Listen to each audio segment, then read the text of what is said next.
انما یرید اللہ لیعذبہم بہا فی الحیات الدنیا، اللہ یہی چاہتا ہے کہ دنیا کی زندگی میں ان چیزوں سے ان پر وبال ڈالے۔ اب سوال یہ ہے کہ مال اور اولاد کا ذکر ہوا اور فرمایا گیا کہ اللہ تعالیٰ یہ چاہتا ہے کہ کافروں پر مال اور اولاد کے ذریعے دنیا کی زندگی میں وبال ڈالے۔ اس کی معنی کیا ہے؟ اس کا مطلب کیا ہے؟ فرمایا اس کا مطلب یہ ہے کہ جو کافر ہوتا ہے اس کے لیے اس کا مال، اس کی اولاد وبال ہوتے ہیں۔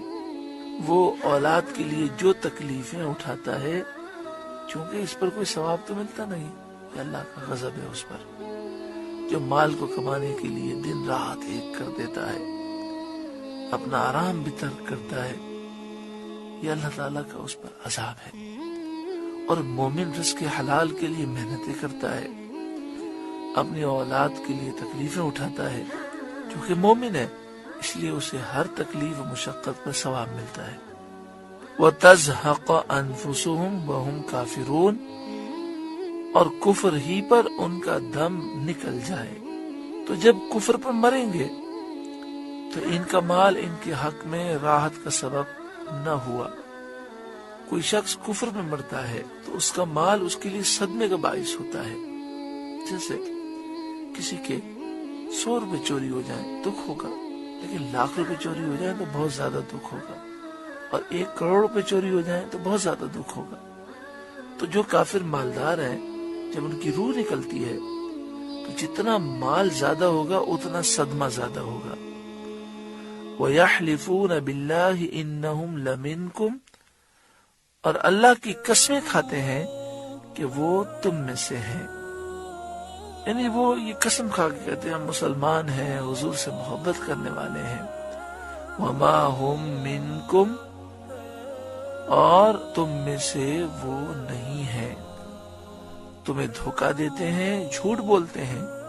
وَلَكِنَّهُمْ قَوْمٌ يَفْرَقُونَ، ہاں وہ لوگ ڈرتے ہیں کہ اگر ان کا نفاق ظاہر ہو جائے تو مسلمان ان کے ساتھ وہی معاملہ کریں گے جو مشرکین اور کافروں کے ساتھ کرتے ہیں، اس لیے وہ تقیہ کرنے کے طور پر اپنے آپ کو مسلمان ظاہر کرتے ہیں۔ یعنی یہ جو تمہارے سامنے میٹھے بنتے ہیں اور کہتے ہیں ہم بھی محبت کرتے ہیں حضور سے، تمہارے سامنے اچھی اچھی باتیں کرتے ہیں، وہ اس لیے نہیں کہ واقعی وہ تم میں سے ہیں، بلکہ وہ تم سے ڈرتے ہیں۔ تو اتنی ہمت نہیں کہ وہ اپنے غلط عقیدے کا اظہار کر سکیں۔ لو یجدون ملجأ او مغارات او مدخلا لولوا الیہ وهم یجمحون، اتنی شدید نفرت ہے کہ اگر کوئی پناہ پائیں یا غار پائیں یا سما جانے کی جگہ پائیں تو رسیاں توڑاتے ادھر پھر جائیں گے۔ یعنی مطلب یہ کہ انہیں نبی اکرم صلی اللہ علیہ وآلہ وسلم اور صحابہ کرام سے اتنا بغض ہے کہ یہ صحابہ کرام کے وجود کو برداشت نہیں کر سکتے، مگر مجبوری ہے، مدینہ شریف میں ہے، اگر انہیں کوئی پناہ مل جائے، غار مل جائے، کہیں سما جانے کی جگہ مل جائے تو رسیاں توڑ کر بھاگیں اور ادھر جا کر یہ سارے جمع ہو جائیں، سارے ادھر جا کر پھر جائیں۔ اتنا انہیں مسلمانوں سے اور نبی اکرم صلی اللہ علیہ وسلم سے بغض ہے۔ اب چونکہ انہیں مدینے میں بھی رہنا ہے، جا بھی نہیں سکتے اور مسلمانوں پر اپنا کفر ظاہر بھی نہیں کر پاتے۔ وَمِنْهُمْ مَنْ يَلْمِزُكَ فِي الصَّدَقَاتِ، اور ان میں کوئی وہ ہے کہ صدقے بانٹنے میں آپ پر طعن کرتا ہے۔ فَإِنْ أُعْطُوا مِنْهَا رَضُوا، تو اگر ان میں سے کچھ ملے تو راضی ہو جائیں۔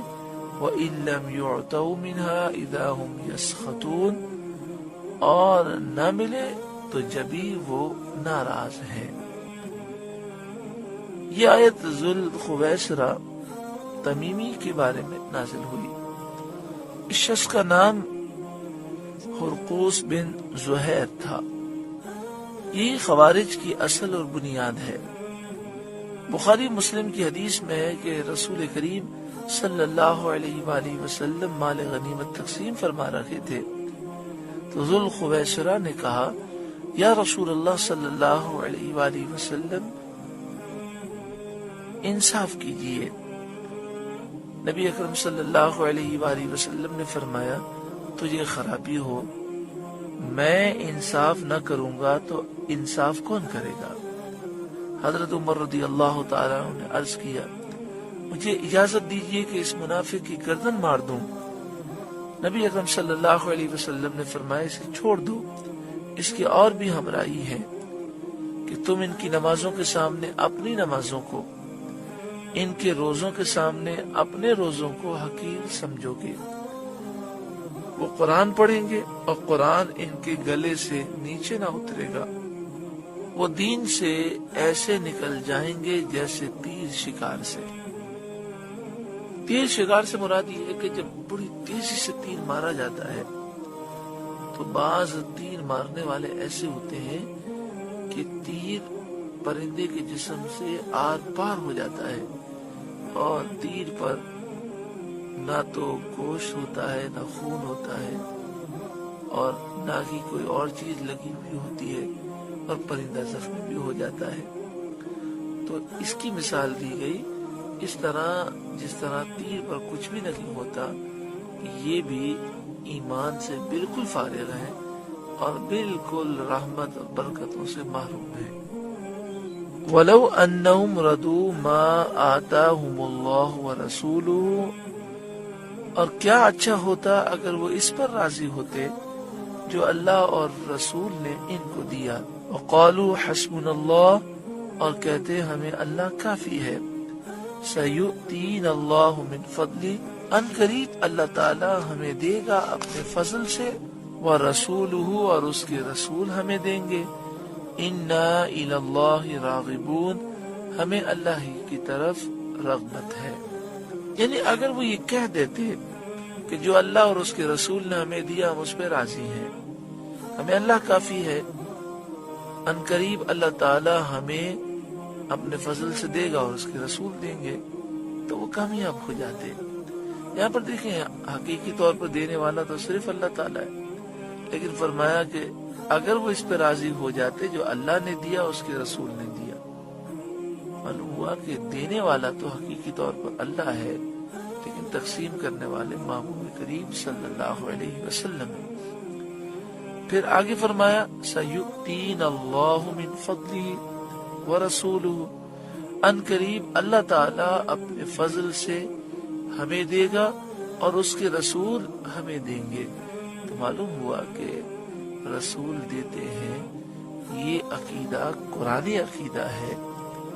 جو یہ کہے کہ رسول کریم صلی اللہ علیہ وآلہ وسلم تو ایک ذرہ بھی دینے کے مالک نہیں ہے، نعوذ باللہ من ذالک، وہ ایمان سے باہر ہے، اسلام سے باہر ہے، وہ تو قرآن کا منکر ہے، اس سے تو قرآن پاک کو سمجھا نہیں۔ یہاں فرمایا اِنَّا إِلَى اللَّهِ رَاغِبُونَ، ہمیں اللہ ہی کی طرف رغبت ہے کہ ہم پر اللہ تعالیٰ اپنا فضل وسیع کرے، اس کی امید ہے، اور ہمیں مخلوق کے اموال سے غنی و بے نیاز کر دے، ہمیں اتنا دے کہ لوگوں کے مال کی ہمیں کوئی حاجت نہ ہو۔ ہم اللہ تعالیٰ سے یہ امیدیں رکھتے ہیں، اللہ تعالیٰ ہم پر خاص فضل و کرم فرمائے۔ سورہ توبہ کا 7واں رکوع مکمل ہوا۔